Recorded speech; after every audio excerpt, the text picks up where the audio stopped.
రాజకీయాల్లో కష్టపడ్డ వాళ్లకు పదవులు వస్తేనే దానికి వాల్యూ అనేది ఉంటుంది.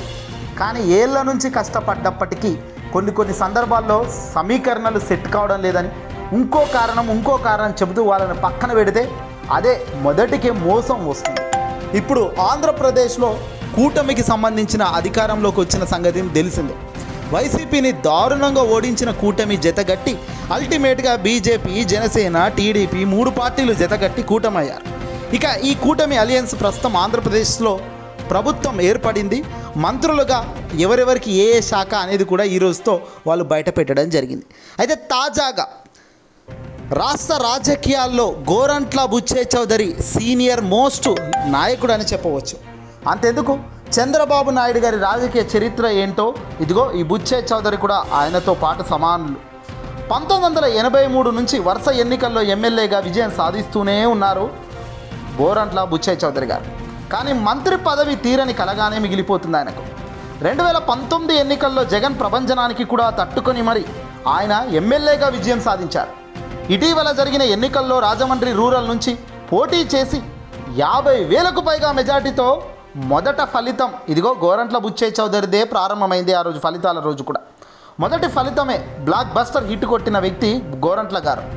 దీంతో గోరంట్ల బుచ్చయ్య చౌదరికి ఈసారి పక్కాగా క్యాబినెట్లో తనకు అవకాశం వస్తుందని కూడా ఆయన ఆశించారు. కానీ ఆయన అనుకున్నది పాపం జరగలేదు. పార్టీని నమ్మకమైన నేతగా పేరున్న గోరంట్ల బుచ్చయ్య చౌదరిని ఈసారి కూడా పక్కన పెట్టారు. ఆయన తనకు ఇదే చివరి ఎన్నిక అని పదే ఎన్నికల్లో ప్రచారం చేసినా కూడా చంద్రబాబు పట్టించుకోలేదు. అయినప్పటికీ చంద్రబాబు తన మంత్రివర్గంలో బుచ్చయ్య చౌదరికి చోటు కూడా ఇచ్చే పరిస్థితి కనిపించట్లేదు. మంత్రి పదవి రాకపోవడంపై తాజాగా గోరంట్ల బుచ్చయ్య చౌదరి గారు స్పందించడం జరిగింది. ఆయన మీడియాతో మాట్లాడుతూ 40 ఏళ్లుగా రాజకీయాల్లో నేనున్నా, ఏ పదవి లేకున్నా ప్రజాసేవ చేశాను అని ఆయన తెలిపారు. పొత్తులతో కలిసి చేసిన తరుణంలో ఎన్నో లెక్కలు ఉంటాయని ఆయన చెప్పుకొచ్చారు.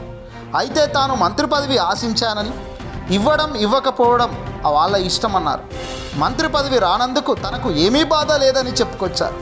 బాధ ఎందుకు ఉండదు చెప్పండి, కష్టపడ్డప్పుడు ఫలితం ఆశించడం ధర్మం కదా.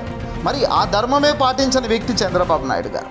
మరి అలాంటి చంద్రబాబు నాయుడు గారు ఇప్పుడు గోరంట్ల బుచ్చయ్య చౌదరికి అవకాశం కనీసం ఇవ్వలేనప్పుడు ఎందుకు బాధ కాదు? కానీ ఆ బాధ చెప్పుకునే ప్రయత్నం కానీ ఆ వెసులుబాటు కానీ బుచ్చయ్యకు లేదిక. స్పీకర్ పోస్ట్ అయినా ఇస్తారా, ఇంకేదైనా ఇస్తారా అన్నది వేచి చూడాలి. అధిష్టానం ఇష్టం ఉంటే ఇవ్వని, ఇష్టం లేకపోతే నాకు ఓకే అంటూ తాను చెప్పుకోసి రావడం నిజంగా బాధను కల్పిస్తుంది.